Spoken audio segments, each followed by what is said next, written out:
Las voces de los verdaderos protagonistas. En Voces RCN. Verdaderos protagonistas son los invitados a Voces RCN esta noche.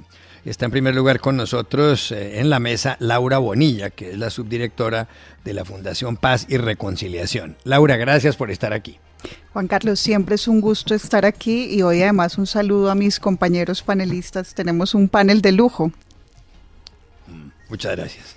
Hernán Andrade, uno de sus compañeros de panel, expresidente del Partido Conservador, bienvenido a este programa. A usted, Juan Carlos, a Laura, Camila, a todos los dice toda la audiencia. Alejandro, un saludo muy especial. Y a usted, gracias, Juan Carlos, por invitarnos. Juan Pablo Morris, periodista, analista político, empresario, gracias por acompañarnos. Gracias, Juan Carlos, a ti como siempre, a mis panelistas un saludo de buenas noches y muchas gracias como siempre por la invitación. Y Camilo Rubiano, abogado y analista político, bienvenido a esta mesa. Juan Carlos, buenas noches, muchas gracias por la invitación, un saludo a los compañeros de mesa, Alejandro, y a toda la audiencia. Bueno, el primer tema tiene que ver con Armando Benedetti, un dirigente político que ha estado en varios partidos, aquí y allá, que fue un hombre clave en la campaña presidencial del presidente Gustavo Petro, que lo acompañó en las giras, que le ayudó a organizar muchas cosas y que luego estuvo en la embajada en Venezuela. Después se conocieron unos audios, unas grabaciones del doctor Benedetti, unas conversaciones que reveló la revista Semana, en donde él peleaba con Laura Sarabia, la mano derecha del presidente, en un tono pues muy caliente. Una gran cantidad de madrazos echó Benedetti en esas conversaciones. Puede haber batido el récord mundial de madrazos, o por lo menos el récord nacional de madrazos. Dijo que el presidente, que sabe muchas cosas del presidente, que si él contaba todo se podían caer las Torres Gemelas. Bueno, en fin, la conversación la conoció todo el mundo y ya digo yo, tenía una temperatura muy, muy alta. Benedetti luego fue enviado como embajador a la FAO, a Italia, pero ahora regresa al país. Ahora ha dicho que él estuvo nuevamente metido en las drogas y en el alcohol, que ha hecho una gran reflexión interior, que se ha vuelto a arreglar con su esposa. Había noticias de una denuncia policial en Madrid, en donde él supuestamente maltrató a la mujer y a su esposa, y donde además sacó cuchillo y demás. Pero lo cierto del caso es que Benedetti vuelve a la casa de Nariño. En las últimas horas dijo esto Benedetti. Yo empiezo mañana y la oficina mía va a quedar cerca a la de Laura Sarabia y a la del presidente de la República, en el tercer piso. ¿Y viene a asesorar temas Políticos, y hasta aquí llegamos. Muy bien, aquí la pregunta es, ¿con qué ojos ven ustedes que Armando Benedetti regrese a la casa de Nariño? Está claro que él ha tenido fricciones en un momento dado con Laura Sarabia. Otros piensan que él sabe muchas cosas del presidente Gustavo Petro, muchas, y que por eso lo protege tanto, pero evidentemente aquí nadie sabe cuál es la verdad. ¿Con qué ojos ven ustedes todo esto? Camilo Rubiano. Pues, Juan Carlos, la verdad, lo primero que hay que decir es que esto es un irrespeto y una burla frente al país. Y lo digo porque Armando Benedetti ha estado en medio de escándalos. Usted ya lo dijo, las conversaciones que se filtraron en donde hablaba de los presuntos delitos que cometió la campaña, donde hubo grandes montos de dinero en efectivo, donde él habla de apoyos de presuntos personajes de la ilegalidad, y hoy pues en lo absoluto ha pasado, y todo lo contrario, hemos visto cómo este gobierno lo ha premiado, no solo con la embajada en la FAO, sino anterior con la embajada en Venezuela, y ahora llega acá a ser uno de los altos consejeros para el presidente. Eso, la verdad, yo acá lo comentaba en la mesa, eso es un mal precedente para el país, porque eso es aceptar que una persona que ha cometido, digamos, una cantidad de hechos bochornosos, pero además de gravedad, como el reciente frente al tema de su ex esposa o esposa en España, pues sí genera una preocupación, pero además algo de decepción y de impotencia frente a lo que está haciendo este gobierno, premiando a este tipo de personajes. Por eso yo creo que el país hoy debe rechazarlo, y más hoy en el día que se está conmemorando algo que es muy importante, y es esa lucha frente a evitar cualquier tipo de golpe o feminicidio, o esa lucha, digamos, en contra de cómo ha sufrido la víctima, la mujer. O sea, ¿a usted le parece absurdo que el doctor Benedetti sea nombrado nuevamente en la casa de Nariño? cuando se está celebrando el Día Internacional de la Eliminación de la Violencia contra la Mujer? Totalmente. Me parece absurdo frente a lo que hemos visto del comportamiento de él y frente a lo último que se supo que ocurrió en España con su ex esposa. Eso es una burla por parte del gobierno, pero pues eso es normal porque lo hemos visto con otros personajes que también tienen ese tipo de comportamiento. Laura Bonilla, ¿coincide con ese punto de vista? Pues coincido en que de todas maneras es bastante sarcástico o bastante complicado que hoy 25 de noviembre pues una figura de este porte, calibre y trayectoria sea nombrada como asesor político en el círculo más cercano del presidente.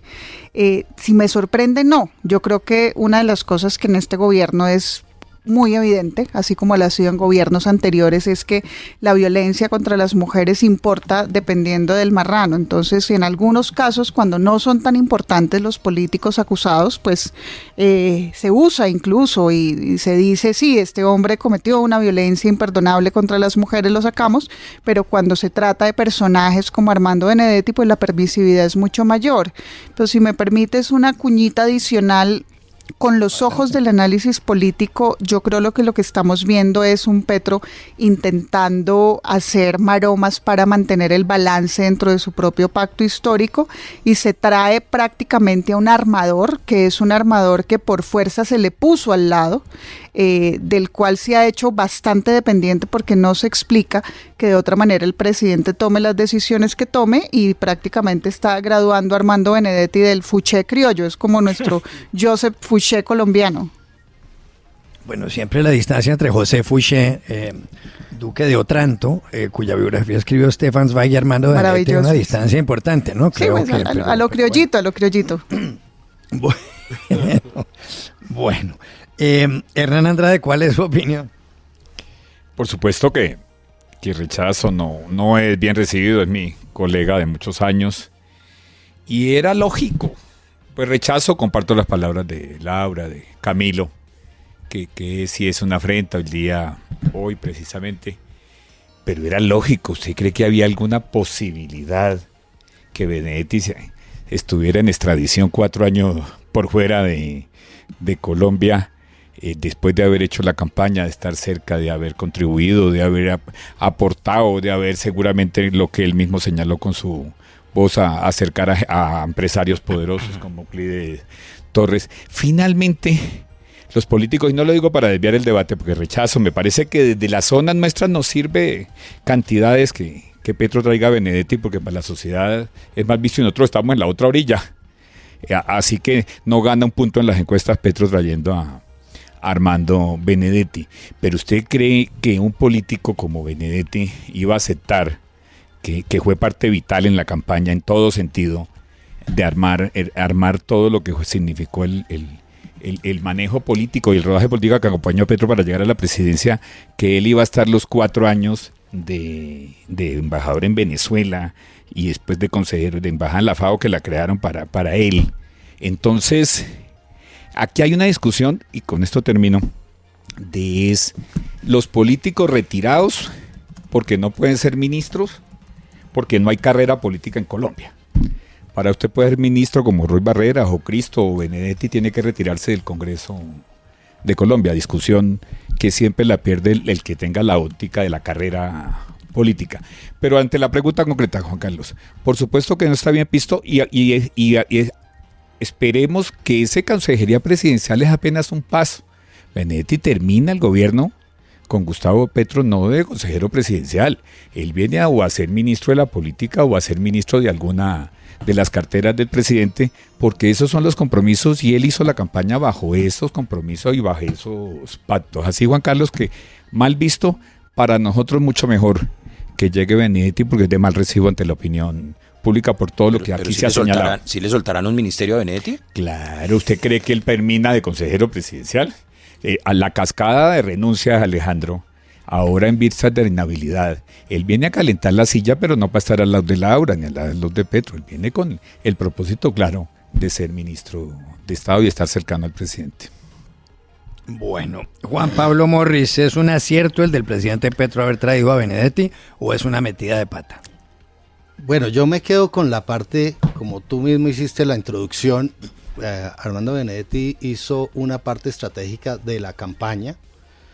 También ha sido una figura que pues es polémica, pero también ha estado en todos los partidos. Obvio que hoy todos reniegan de él, pero ya ha estado en todas partes, ¿no? Antes no renegaban, hoy sí. Pero hizo una estrategia, hizo parte de la campaña y como dicen, pues está cobrando un poco el haber hecho parte del triunfo de la presidencia. Habrá que ver eso, cómo se va desarrollando. Obviamente los escándalos que lo rodean, pues genera un halo de digamos que de preocupación, pero falta ver cómo se desarrolla esa consejería o esa asesoría que va a brindar en la Casa de Nariño. Bueno, muy bien. Oigan, cambio de asunto. El expresidente y Premio Nobel de la Paz, Juan Manuel Santos, habló en las últimas horas, incluso estuvo en este programa hace más o menos unos 45 minutos, estuvo hablando esencialmente del acuerdo de paz y en concreto de la implementación del acuerdo de paz. En 2016 Santos firmó un acuerdo de paz con las FARC, como todo el mundo recordará. Se celebró un plebiscito en donde ganó el no por una pequeña votación, por un pequeño margen, pero ganó el no. Posteriormente el presidente Santos llevó el acuerdo al Congreso, en donde el Congreso pues ratificó ese pacto de paz y finalmente eso siguió funcionando. El presidente Santos ha señalado que no ha operado todo muy bien porque en el gobierno del presidente Iván Duque, el presidente Duque pues no le metió el diente a la implementación del acuerdo como debía ser, especialmente en lo que tenía que ver con la seguridad de los miembros de las FARC en ciertas zonas del país.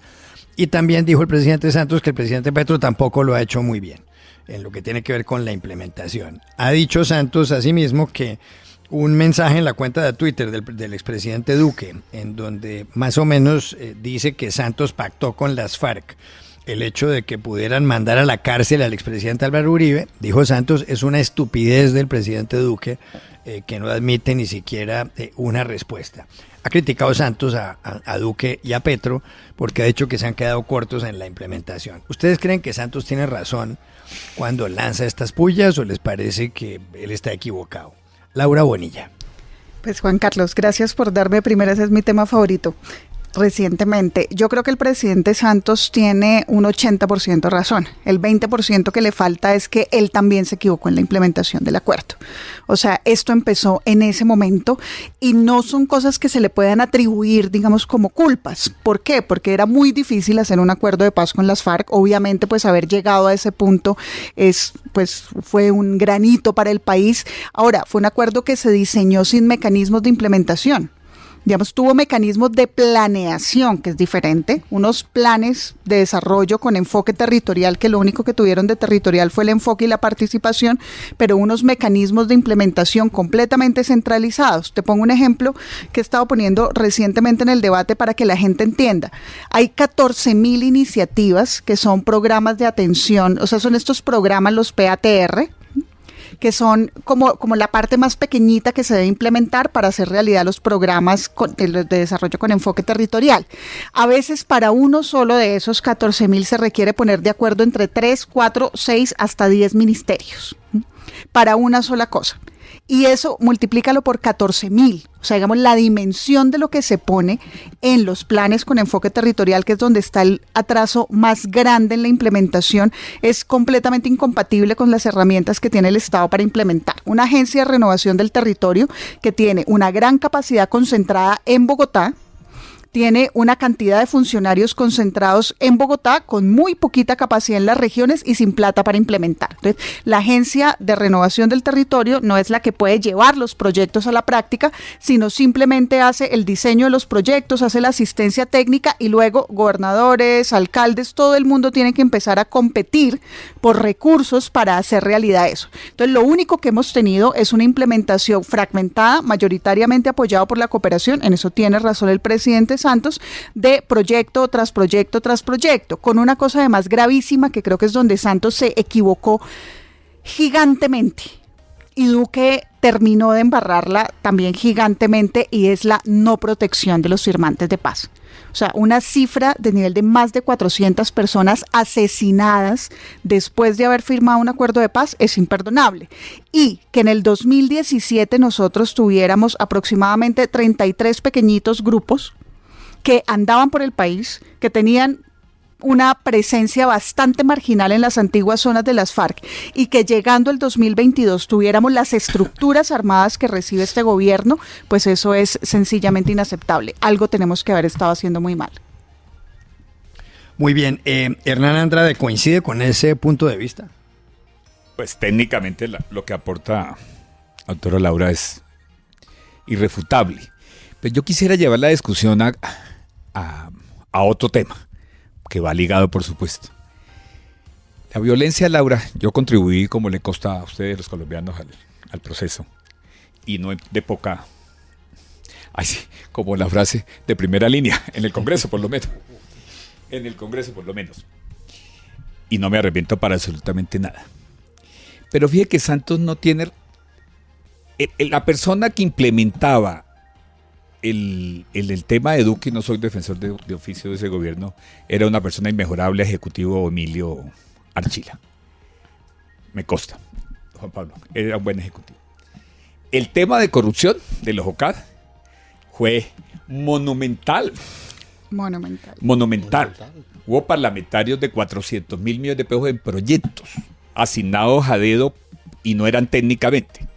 Era por mermelada en cantidades alarmantes. Lo digo yo, que estaba vinculado no a la mermelada, pero sí al conocimiento de lo que sucedió parlamentario. Un parlamentario me decía, un parlamentario del Cesar, es que a mí apenas me dieron 100.000 millones de pesos en proyecto, en cambio a este de Córdoba le dieron 200.000 millones en proyecto. Esas eran las cifras que se manejaban en corrupción en el tema. Por eso le escuché a Cristo una cifra de 33 billones en implementación, así que plata ha habido. Plata no faltó.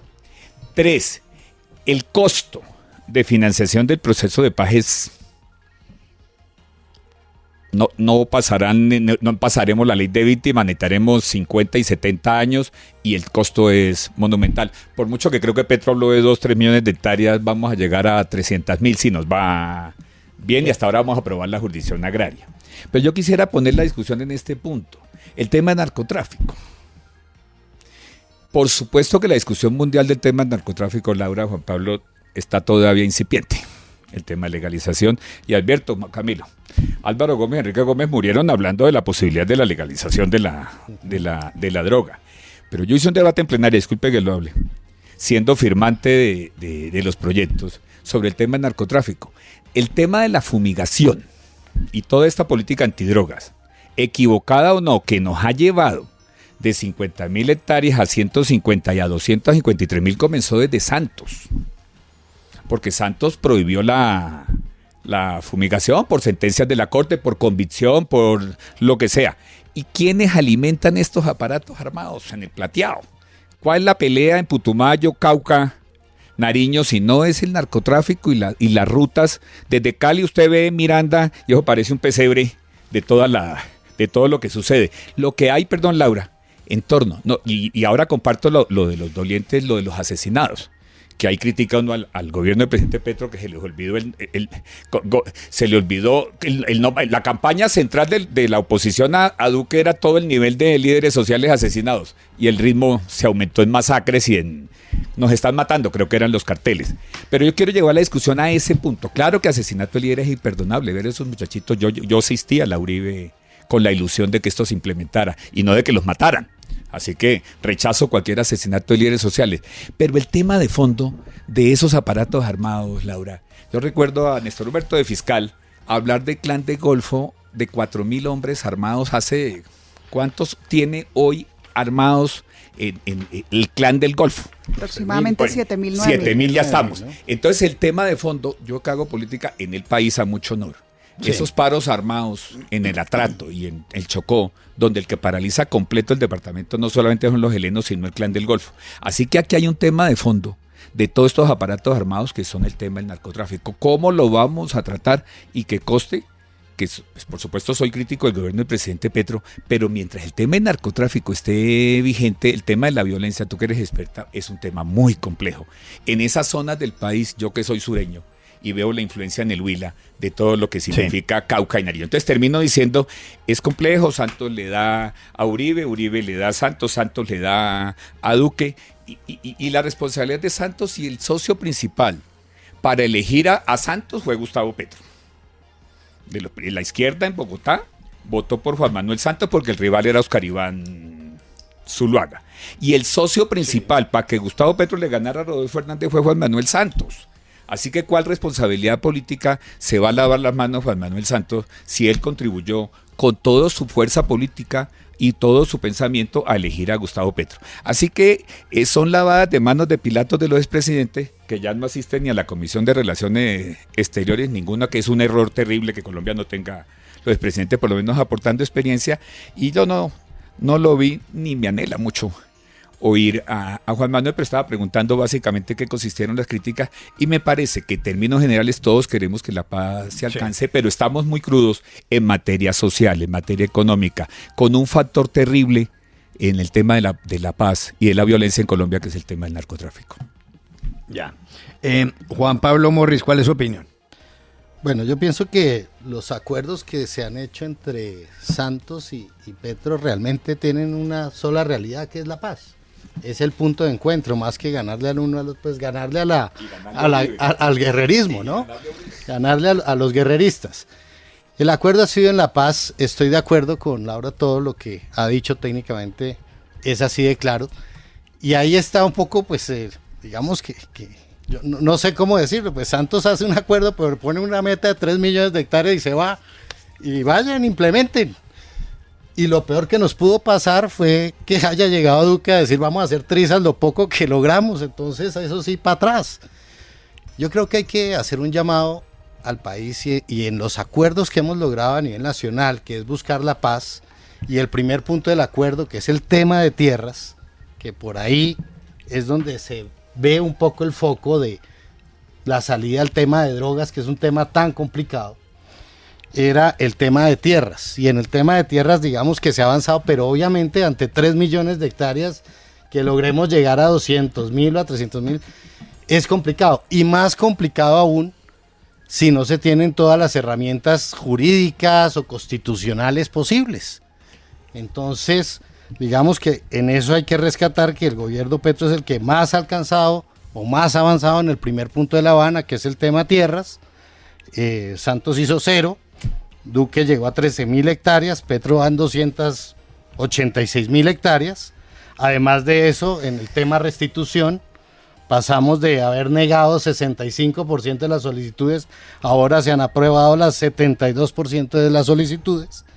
Adicionalmente, como bien tú lo habías comentado, ya arranca el debate del proyecto de ley de jurisdicción agraria, y también se acaba de instalar la Comisión Mixta Nacional para los Asuntos Campesinos. Entonces, es claro que el primer punto de La Habana, y en eso creo que Santos ha sido un poquito injusto, porque en el gobierno Petro se ha alcanzado en eso. Ahora, se podía avanzar más si se hicieran las reformas constitucionales que se requieren. A mí me dicen, por ejemplo, que es más fácil lograr una hectárea de tierra para construir un Transmilenio que para cumplirle a los campesinos, ¿sí? A nivel jurídico eso se puede demorar toda la vida. Entonces yo pienso que se ha avanzado, pero frente a esa meta de 3 millones obviamente pues nos quedamos cortos, y como tú dices, ese tema de la paz, sí, como se calculó en el acuerdo, pues es una cosa inmensa, la reparación de las víctimas. Digamos que fue una cantidad de buenas ideas, etcétera, muy bien planteadas, pero que en la práctica lo realizable está todavía muy difícil de alcanzar, y requiere, sí, creo yo, ajustes constitucionales para que eso pueda avanzar. Y esa pues es una dificultad en términos de lo que podemos demorar en hacer eso. Un puntito, si me permites, solo una cosita. Adelante. Chiquitita. Mira, 150 años nos vamos a tardar reparando víctimas. Hoy solo y sí cerramos el grifo de producción de víctimas en el país. Si seguimos al ritmo que vamos, 160.000 desplazados año, nunca Juan Carlos y colegas, vamos a terminar de reparar ninguna víctima en este país. Ya. Camilo Rubiano, ¿qué piensa del asunto? Pues lo primero hay que decirle al presidente Santos que echarle culpas a los gobiernos cuando él fue el que creó este monstruo, pues no es muy responsable. Y lo digo porque, mire, el tiempo termina dando la razón.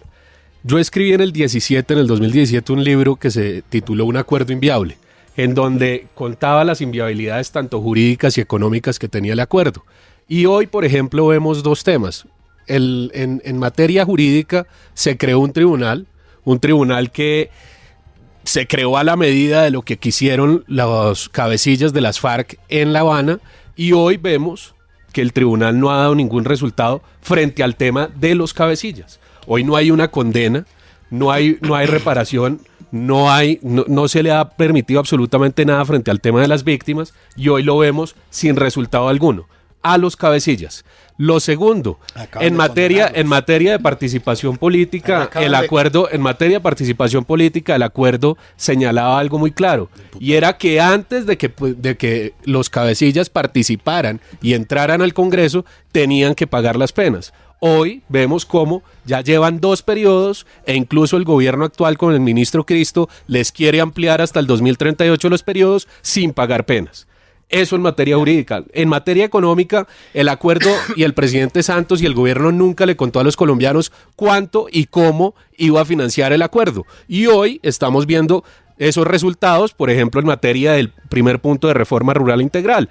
El mismo Santos, en el año que estaba firmando el acuerdo, redujo el presupuesto para el sector agropecuario. Y el mismo Santos, en su gobierno, contrató una misión de expertos que la presidía el doctor Echavarría, que fue director del Banco de la República, en donde señalaba que se necesitaban cerca de 13 billones de pesos anuales. Entonces, en ese momento, el gobierno Santos le mintió a los campesinos. Además, recuerdo cómo hablaban en cuñas radiales y de televisión que firmada la paz iban a salir de la pobreza los campesinos de este país. Todo lo contrario, eso nunca ocurrió ni nunca lo planearon.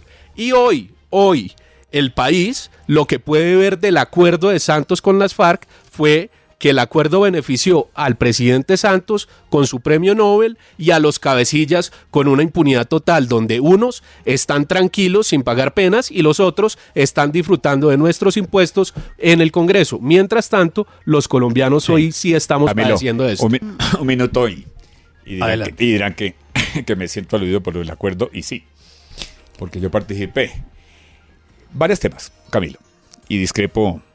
Puedo compartir y discrepar, de eso se tratan las discusiones. Una, la llegada a la Jurisdicción Especial de la Paz como un proceso independiente no fue un invento de allá de La Habana, fue una discusión razonada. Justicia y Paz llevaba 20 años y no tenía una sola condena. Ninguna. Cuando el invento de la JEP. Así que nunca se hubiera podido evacuar le hago el ejercicio contrario. Usted dice, ¿para qué se creó esto? ¿Usted cree que hubiera habido alguna posibilidad con la justicia ordinaria nuestra de poder judicializar a los cabecillas, a lo que usted está reclamando? Así que la creación de la Unión Especial de la Paz no fue, diría que lo quiero y está en la eternidad, no fue un invento que se sacó del cubilete, fue una cosa estudiada, sí. Lo decía Roberto Gerley.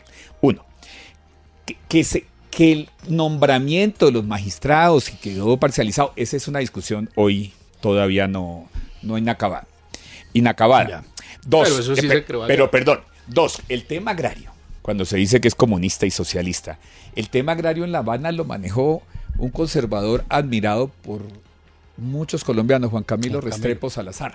¿Qué comunista, qué socialista va a ser Juan Camilo Salazar? Sí es cierto, y admirado por mí y por muchos colombianos, incluido la izquierda colombiana. Bueno. Y ese fue el que lideró en La Habana y no se volvió comunista. Por supuesto que tengo que ir a una pausa. Ya, Juan Carlos, buena parte del conflicto en Colombia nace en tierra. Comparto, Juan Pablo. Está en el tema de la tierra, pero ligado al tema del narcotráfico. Así que ahí discrepamos, Jep. Claro que es una ofetada para los colombianos que primero lleguen los 8 años. Eso es reforma constitucional del periodo de los cabecillas y ya se les va a acabar. Y no haya habido la condena. Comparto la crítica. Muy bien. Para extender la mitad de reforma constitucional. Así que no comparto todo lo de Camilo, pero hago estas reflexiones porque participé en el diseño constitucional del acuerdo. tengo que ir a una pausa. 8 de la noche, 1 minuto. Continuamos. En Voces RCN. Seguimos en Voces RCN con Laura Bonilla, Hernán Andrade, Juan Pablo Morris y Camilo Rubiano. Y el siguiente tema tiene que ver con Simón Trinidad, con Ricardo Palmera. Simón Trinidad es su nombre de guerra, su alias. Simón Trinidad fue comandante del bloque de la costa de las FARC. Dio datos para que muchas personas fueran secuestradas. Él tenía acceso a información bancaria. Algunos incluso le atribuyen varios homicidios. Y el 2 de enero del año 2004, el entonces presidente Álvaro Uribe lo extraditó a Estados Unidos. Él estaba acusado, Simón Trinidad, del secuestro de 3 ciudadanos estadounidenses. En las últimas horas, el gobierno del presidente Gustavo Petro le ha pedido, por intermedio del embajador en Washington, Daniel García Peña, al de Estados Unidos, que extradite a Colombia a Simón Trinidad, que lo indulte realmente, que lo perdone y lo envíe a Colombia, para que Simón Trinidad pueda acudir a la JEP y pueda contar la verdad. ¿A ustedes les parece apropiada esta solicitud del gobierno colombiano o piensan que se equivoca? Juan Pablo Morris. Bueno, yo creo que es una solicitud, no reviste como una situación de exigencia. Ahora, lo importante es en qué se basa la solicitud, por qué se pide a Simón Trinidad de regreso. Yo creo que hay temas de soberanía importantes, ¿sí? Creo que el conflicto de Colombia, como todo el país lo sabe, es un tema histórico, político, que tiene unas raíces bastante fuertes ahí, porque fue de las personas que nació desde los principios de la FARC. Y yo creo que tiene razón el hecho de que pueda volver a traer parte de la verdad que debe estar allá y que él debe tener. Y segundo, que haga parte de lo que es la reconciliación en el país. Pienso que por un tema de soberanía sería importante que Simón Palmera regresara al país. Pero como lo digo, es una solicitud que creo que, como tú bien lo dices, que se está pidiendo, es un acto de bondad realmente, ¿no? Yo lo dejaría hasta ahí, Juan Carlos. Bueno, Hernán Andrade, ¿coincide con ese punto de vista? No. No, ¿en qué sentido? Esa es una carta, esa ha sido una petición de la FARC desde que comenzó la negociación, que les traigan a Trinidad. Y pues entonces dirá la FARC, pues si trajeron a Mancuso, ¿por qué no nos van a traer a Simón? Bueno, es que Mancuso Mancuso no terminó estaba pena. condenado a cadena perpetua. Bueno, acepto, acato el comentario. Pero dirá el normal raciocinio, si trajeron a Mancuso, ¿por qué no van a traer a Simón?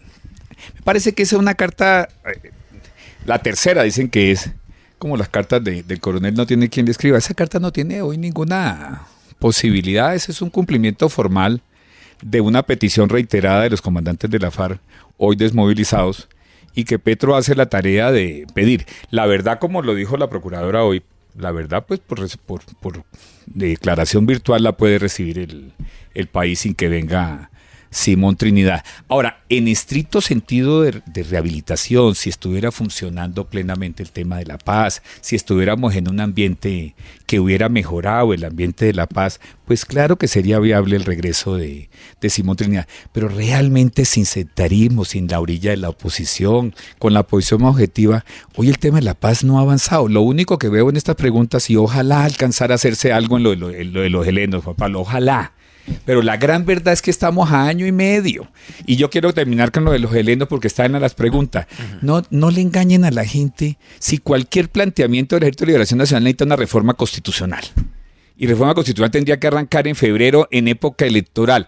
Se fueron los 4 años en el tema de paz total y hoy no hay alternativas posibles. En un ambiente mejor, estaríamos de acuerdo todos en que ya pagó 20, 30 años y que ya también cumplió su pena. En este momento, debido al entorno, yo no estoy de acuerdo y me parece la carta de Petro una carta sin respuesta y se va a quedar como el tema de Gabo, esperando que, por supuesto, Biden no va a ser en el indulto último antes de irse a colocar a Simón Palmera en un avión camino a Colombia.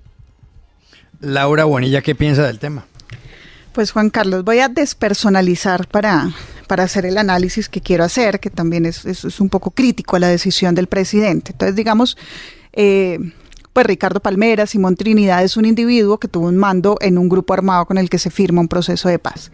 El aporte que en este momento puede hacer Simón Trinidad específicamente como él a la JEP, pues realmente, digamos, no es algo que no se haya aportado desde otros puntos de vista. Por el contrario, creo que la intención del presidente es la misma que la intención de que Salvatore Mancuso entre como tercero a la JEP, y es justamente conocer cierto tipo de verdad, y es una verdad punitivista, digamos, hay toda una obsesión por conocer ciertas verdades de ciertos individuos y organizar, digamos, un poco la justicia transicional alrededor de esas verdades sobre individuos específicos que financiaron o no y todo, y eso lo que demuestra es que efectivamente estamos muy crudos en el propósito inicial de la justicia transicional, que tiene que ser traer eventualmente reconciliación. Entonces, en este momento creo que, pues, digamos, si el presidente Biden acepta, pues se podría considerar, como dice Juan Carlos, un acto de bondad o de algo similar, o para que venga y cuente y todo, pero para el proceso de paz como tal, o para el país, pues realmente es bastante irrelevante. Camilo Rubiano, ¿está de acuerdo con la solicitud del gobierno del presidente Petro? Para nada, Juan Carlos, y lo digo porque es que esto es un tema que la verdad como colombiano lo lamento. Y lo lamento porque acá lo que hemos visto es cómo el gobierno Petro está más preocupado en brindarle garantías a los bandidos, a los que le han hecho daño a este país, y no a los ciudadanos. Y hemos visto cómo está más preocupado en convertir gestores de paz y no ayudar, por ejemplo, en el caso de los estudiantes que hoy vemos cómo están sufriendo con la debacle del ICETEX. Y por eso, como colombiano, yo sí rechazo esa manifestación del gobierno de querer traer a un bandido que le hizo tanto daño a los colombianos y continuar esa impunidad que se le dio en el proceso a las FARC, pero que a este sujeto no le alcanzó, porque en Estados Unidos sí hay penas y en Estados Unidos sí hay condenas y la justicia y las víctimas se respetan. Entonces yo lo que sí creo hoy acá es señalar el rechazo absoluto, pero además en medio de esta coyuntura que hoy estamos viendo frente a los estudiantes, porque uno no logra entender cómo el gobierno Petro sí tiene dinero para pagarle a muchachos para que no delincan 1 millón de pesos y no a colombianos juiciosos que se están preparando con sacrificio para aportarle un desarrollo a este país. Eso es muy claro, y lo que hoy vemos con esta solicitud de querer traer a Simón Trinidad a Colombia es la forma en que este gobierno administra este país, en donde quiere beneficiar a los bandidos, mientras que los ciudadanos que hacen esfuerzo, como los estudiantes que hoy están padeciendo la improvisación y la irresponsabilidad de este gobierno, sí no les importa, y que vean a ver cómo resuelven sus problemas. Eso es lo que como colombianos debemos rechazar. Bueno, oiganme, hay otro tema que tiene que ver con el ICETEX, ahora que hablaba Camilo Rubiano del ICETEX y que lo mencionaba. Hay una crisis por los recursos del ICETEX, muchísimos estudiantes, miles se están quejando, no solo en Colombia, sino también en el exterior, y entonces ha surgido una propuesta, aparentemente dentro del gobierno, y así lo han informado varios medios de comunicación, y es convertir al ICETEX en un banco, transformarlo y volverlo un banco. ¿Ustedes creen que esa propuesta es viable? ¿Les parece una solución inteligente o les parece una equivocación monumental meterse por ese camino? Laura Bonilla. Pues mira, realmente, es decir, hay una entidad que además es una entidad mixta, una empresa industrial y comercial del Estado que hace exactamente lo mismo que están proponiendo con el ICETEX, y es el Fondo Nacional del Ahorro, y tampoco es para tirar glorias al cielo. O sea, tampoco es que con el dinero de los afiliados al fondo todo el mundo pueda financiar la educación con base en sus cesantías y en el ahorro voluntario.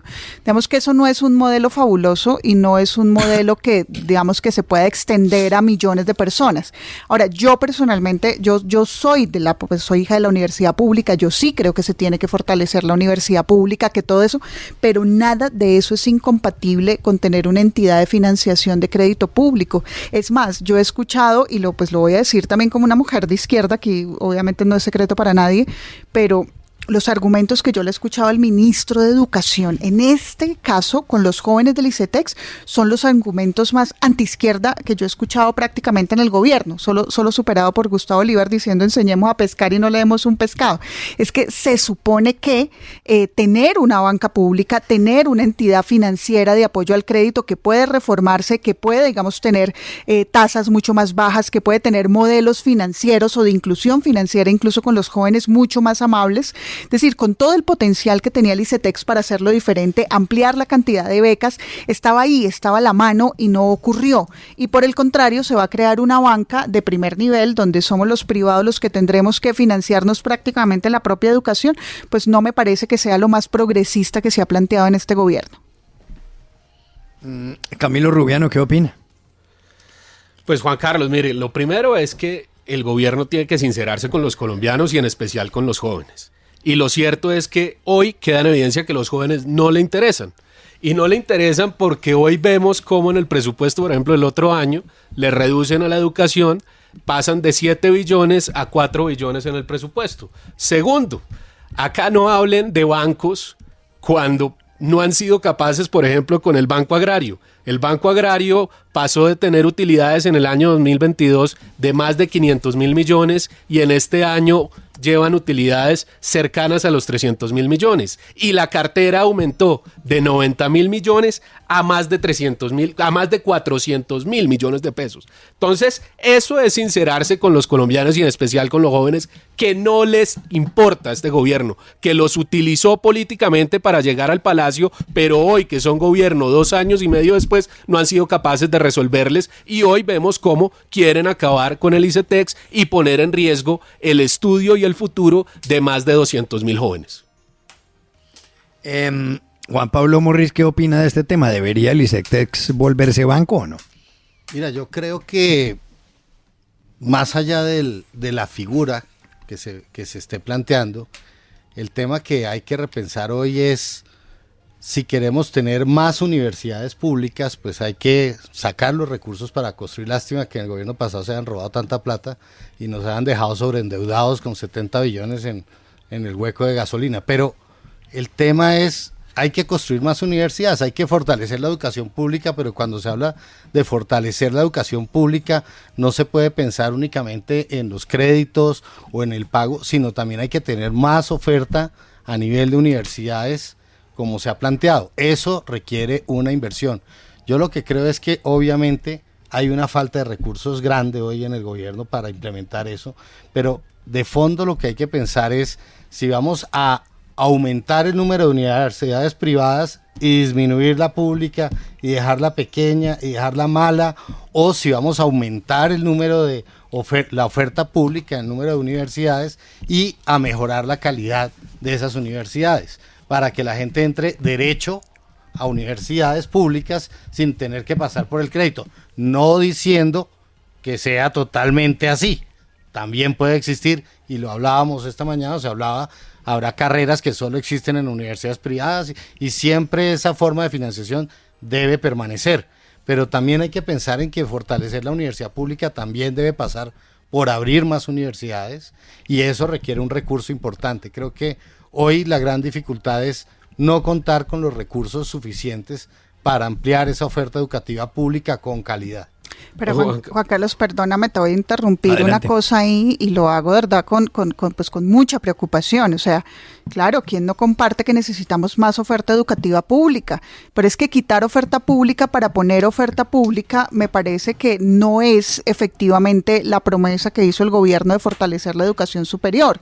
Fortalecer la educación superior pública implica invertir en la Universidad Nacional, que se están cayendo edificios, implica un montón de cosas que no se han hecho en 2 años y que eran mangos bajitos, si se quiere, mientras que lo que está pasando con el ICETEX es que jóvenes que ya están estudiando, que ya están en sus carreras, pues van a vivir un daño gigante.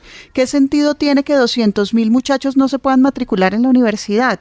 No tiene ningún sentido que 200.000 personas no se puedan matricular en la universidad, y eso urgente para dar paso, no sé, a la Universidad del Catatumbo, que se va a hacer en ¿cuántos? ¿En 10, en 15 años? Pues no es una cosa realmente práctica. Mira, algo muy corto, Juan Carlos, acá le robo el tiempo al doctor Hernán. Mire, A mí me da risa porque siempre las culpas de este gobierno son para los gobiernos anteriores.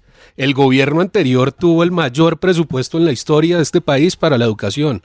2, el gobierno anterior fue el de la matrícula gratuita para estratos 1, 2 y 3 en universidades públicas. Entonces, inventar ese cuento no les queda bien. Y más cuando hoy sí es una realidad lo que está pasando. Ahí vimos cómo el ministro de Educación hoy señaló que no van a poder abrir la convocatoria para el otro año. Que hoy vimos cómo el presupuesto, como lo dije, bajó de 7 billones a 4 billones. Entonces, engañar a los colombianos y en especial a los jóvenes, que fueron los que manipularon políticamente para elegirse, no está bien. Díganle la verdad a los colombianos y díganle la verdad a los jóvenes. En este momento los están engañando. Bueno. Hernán Andrade, ¿cuál es su opinión? Diría en lenguaje parlamentario por mi vieja hábito de ser parlamentario que no me declaro impedido, sino habilitado. Yo soy egresado de ICETES con 72.000 pesos que me prestaron para hacer derecho en la Pontificia Universidad Libre de Colombia. Así que ese es un sesgo del presidente terrible. Por eso se agotó ser Pilo paga. Y por eso ahora pretender, eso es un cuento chimbo. ¿A qué hora van a crear un banco para prestarle a los estudiantes? Eso necesita ley, liquidación. ¿Por qué no utilizamos lo que hay? No caía en cuenta, Laura, que lo pudiera hacer también el Fondo Nacional del Ahorro sin crear. No. El tema es de recursos. Y entonces pretender quitarle a los 420.000 millones que creo que falta por girar, a los que ya les otorgaron el crédito, eso no tiene perdón, diríamos los conservadores, perdón de Dios, que esté usted estudiando en el exterior y le diga que le suspenden el crédito. Eso no tiene justificación, ni el presidente Petro, ni el ministro de Educación puede sostener esa tesis. Ahí lo vi en los titulares mientras comenzaba este programa y comienzo a terminar. A echarle la culpa a la ley de financiamiento. Para que se apruebe la ley de financiamiento para que haya financiación el otro año. Eso es totalmente falso. Lo serio sería no aprobar un solo peso de la ley de financiamiento, porque no desde el gobierno de Petro, Juan Pablo, desde hace 8 y 12 años el presupuesto del país viene financiado en por lo menos 30 billones de pesos. Eso no es un tema actual. Así que esa ley de financiamiento es una mentira. Así como recortaron este año 33 billones, que va a ser el último tijeretazo de Ricardo Bonilla, el otro año, si se pueden aprobar este monto, el recorte va a ser de 40 y 50 billones, porque el pronóstico de baja de recursos es terrible. Así que finalizo diciendo que es una embarradota del gobierno del presidente Petro contra los jóvenes. No lo van a poder hacer. Allá hay unos derechos de una gente. Me imagino, Juan Pablo, era experto en derecho administrativo. ¿Usted piensa que un muchacho que le han aprobado el crédito no tiene derecho a un tutelazo? De que le respeten su derecho fundamental a la educación. Ese tema tienen que solucionarlo, y es una descachada más. Ya el ministro echó para atrás. Sí, claro. Ese tema no tiene... estaba buscando, porque mira, eso Juan se Pablo, va a solucionar en lo que... Juan Pablo, pero son globos de que voy a mandar. No, eso no era un globo, era esta plata se la mando a las universidades públicas y con eso le cumplo el compromiso a las universidades públicas, que el déficit es monumental, como señala Laura, en la nacional, en la surcolombiana y en todos los... Pero quitarle a los que estudiamos, yo estudié mis 5 años de derecho como cualquier estudiante clase media baja con crédito, y hoy leí, con esto termino, el 62% de los profesionales en Colombia somos egresados de las universidades privadas. Y lo digo yo, que soy egresado de la Universidad Libre, una universidad liberal, de izquierda democrática, y sí, claro, de izquierda, allá un godito medio camuflado en la Universidad Libre de Colombia. El 62% de los colombianos somos egresados de esas universidades que Petro, ¿y acaso Petro no es Universidad Externado de Colombia? Valdría la pena hacerle la primera pregunta a Gustavo Petro. ¿Será que Petro no recibió crédito de ICETES para poder estudiar en el Externado de Economía? En economía, de pronto hasta es beneficiario. Así que no me declaro impedido, sino que por el contrario, me declaro con interés directo a que esa modalidad, finalmente, el tema de las tasas. Todas las tasas subsidiadas lo que necesitan es billete, porque si usted le pone una plata a la entidad, baja las tasas de interés, y como estamos quebrados, eso es lo que se está mirando para el futuro. Pero digamos la verdad, esto es un estado fallido, quebrado, que viene de quiebra Tras quiebra, y yo le copio el argumento de la gasolina. Claro que usted con pandemia no se iba a dar la pela de la gasolina. Y Juan Pablo, y termino diciéndole, ay, en tema de corrupción, ya Petro no tiene más que decir. Lo que le acaba de pasar con los interventores de salud, donde él manda a investigar si en Cosalud mandaron la plata para paraíso fiscal. Petro no puede seguir con el espejo retrovisor. Tiene que estar vigilando que no le roben la plata a los funcionarios de su propio gobierno. Esto es un tema que es insostenible. Me dice Laura, yo no había leído ni había escuchado. Tienen que echar reverso. Ya tienen que echar para atrás, porque con un crédito, es que es un compromiso oficial que usted firma con el gobierno nacional, y mínimo un tutelazo se lo gana en 8 días, en 3 días le están fallando con medida cautelar un tutelazo a un usuario de ICETEX. Así que es una calaverada política de los tantos desaciertos, y mañana vuelven y dicen que tienen que darle el crédito y que la culpa, el argumento final, es que es la presión para el Congreso para que apruebe una ley de financiamiento que yo la conozco, por lo menos algo estudio del tema para estos días. Es una mentira, porque 6 billones de pesos es violar la ley fiscal. Ahí entonces termino diciendo un desacierto del presidente Petro. Termino diciendo un desacierto. Termino diciendo 4 veces. Termino diciendo el presidente es un desacierto del ministro. No sé si haya estado enterado el presidente, pero es una política de beneficiar, entre comillas, la universidad pública en contravía de unas universidades privadas que han prestado el servicio público de educación. No, yo creo que el tema igual es un tema de Estado más que gobierno. Pero el ministro echó para atrás. Pero ahí hay un tema que sí es claro, Juan Carlos, rápido, y es que en medio de esta situación, el gobierno sí debería recapacitar.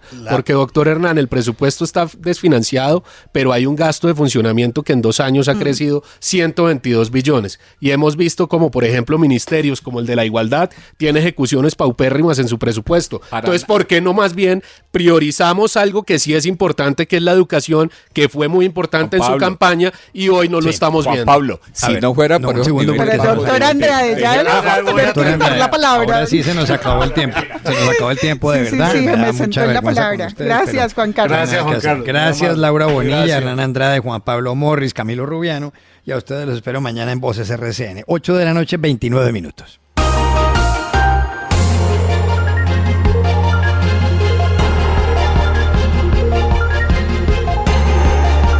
Voces RCN.